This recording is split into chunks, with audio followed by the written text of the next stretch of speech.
vous invite à vous abonner aussi massivement. C'est la National Geographic du Bénin.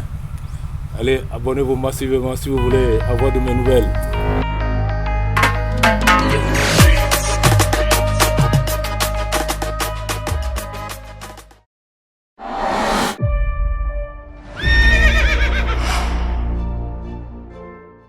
Vidéo Leader, numérisez votre vie.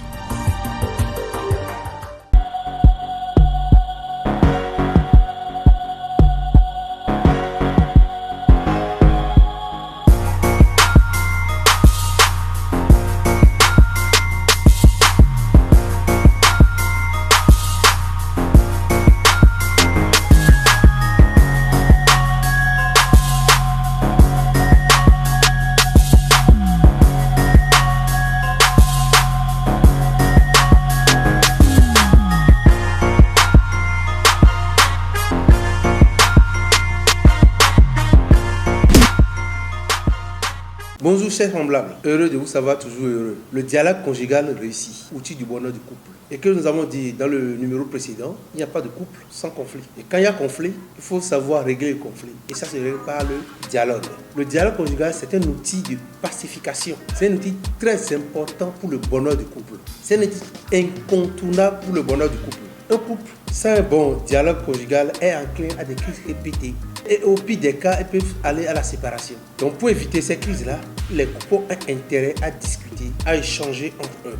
Le bon dialogue ou dialogue réussi est l'échange cordial, amical, fraternel, verbal, gestuel entre deux personnes qui décident de se comprendre. La précision est le détail, qui décident de se comprendre et créent les conditions pour s'écouter, pour ne donner ni gagnant ni perdant. Je dis, le dialogue conjugal réussi ou le bon dialogue conjugal est l'échange cordial, amical, fraternel, verbal, gestuel entre deux personnes qui décident de se comprendre et créent les conditions pour s'écouter, pour ne donner ni gagnant ni perdant. On ne peut pas vouloir faire un dialogue en cherchant à gagner. Mais celui qui cherche à gagner, il cherche à convaincre. Or, dans convaincre, il y a vaincre. Il cherche à dominer l'autre. L'autre aussi ne peut pas se laisser faire. Donc on vient au dialogue, pas pour gagner quelque chose, pas pour être gagnant de la discussion, mais pour avoir la paix, pour sortir le couple de la situation dans laquelle elle se trouve. Le bon dialogue entre deux personnes ou entre deux amoureux si on décide d'élargir. Mais ce qui est sûr, on met l'accent sur les gens qui sont mariés ou qui vivent maritalement de façon continue,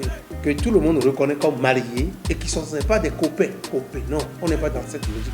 Bien que au niveau de ce genre de relations aussi, il y a aussi des dialogues, mais c'est pas la même chose que ceux qui vivent ensemble. Parce que lorsqu'on vit séparés et quand on se voit, la discussion est beaucoup plus facile parce qu'il y a une histoire de manque entre les deux. Mais lorsque vous vivez ensemble du matin jusqu'au soir, c'est pas les mêmes réalités. Alors, pour réussir un dialogue, il y a des conditions qu'il faut remplir. D'abord, il faut choisir un endroit calme qui n'est pas susceptible d'interférence. Si vous êtes à la maison et chaque fois un enfant viendra taper pour vous perturber ou bien un visiteur viendra vous perturber, là, vous ne pouvez pas tirer profit de ce que vous voulez dire. Non, le mieux, c'est sortir, aller dans un endroit où vous n'êtes pas connu, un endroit où vous êtes sûr que personne ne viendra vous perturber, un endroit où il n'y aura pas d'interférence. C'est pour que tout le monde soit à l'aise à discuter et à partager ce qu'il veut. Il faut avoir un ordre du jour consensuel. Un ordre du jour, on s'entend sur ce que nous allons dire. On ne peut pas se réunir une fois et discuter de tous les problèmes. Non, l'ordre du jour est connu. Commun accord, on veut parler peut-être par la gestion des enfants qui crée des problèmes. Alors on veut parler de la gestion des enfants, c'est ça. Maintenant c'est quand peut-être qu'on a fini d'aborder ça et tout le monde est content maintenant. Si on a encore le temps, on peut aborder un autre sujet. Personne ne doit gagner, personne ne doit perdre. J'avais dit tantôt et qu'on ne vient pas à un dialogue conjugal pour gagner et non pour perdre. On vient pour le bonheur du couple.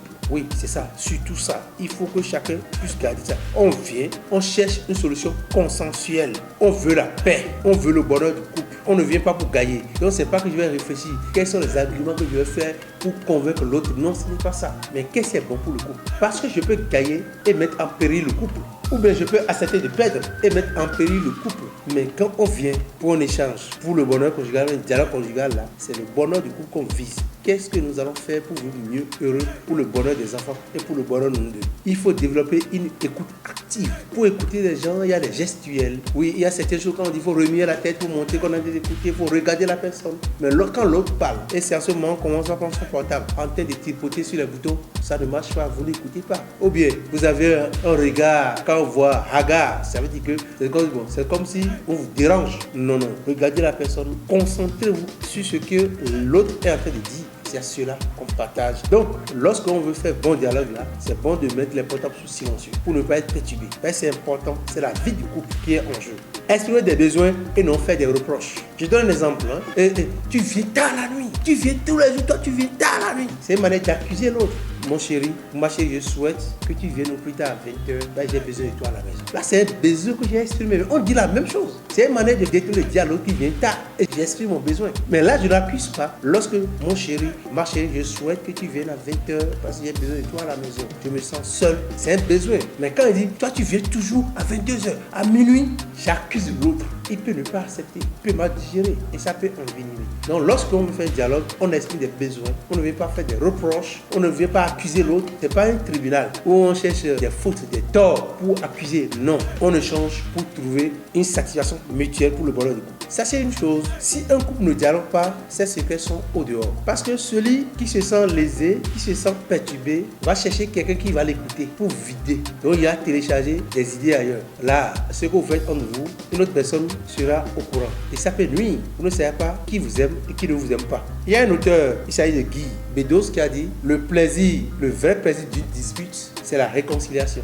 Nombreux couples, après une dispute, se retrouvent et c'est maintenant qu'ils s'aiment encore plus davantage. Parce que les disputes viennent d'une malcompréhension. Mais lorsqu'on a le temps de discuter, d'échanger, on arrive à comprendre quel est l'objectif de l'autre. Et là, on grandit en amour. Donc, il faut toujours faire un bon dialogue. Et si le dialogue n'est pas bon, comme nous venons de dire, la réconciliation est hypothétique. Chers amis, tant que vous êtes ensemble, tant que vous vivez, vous ne pouvez pas refuser de dialoguer. Mais il faut prendre des dispositions pour que le dialogue soit meilleur. Un dialogue qui vous permet d'avancer. C'est ça surtout. Ne cherchez jamais à gagner au cours de dialogue conjugal. Non, on cherche juste le bonheur du couple. Coach Anthony Daglo, plus 229 96 26 18 31. Je vous aime, nous voulons heureux et meilleurs. Merci.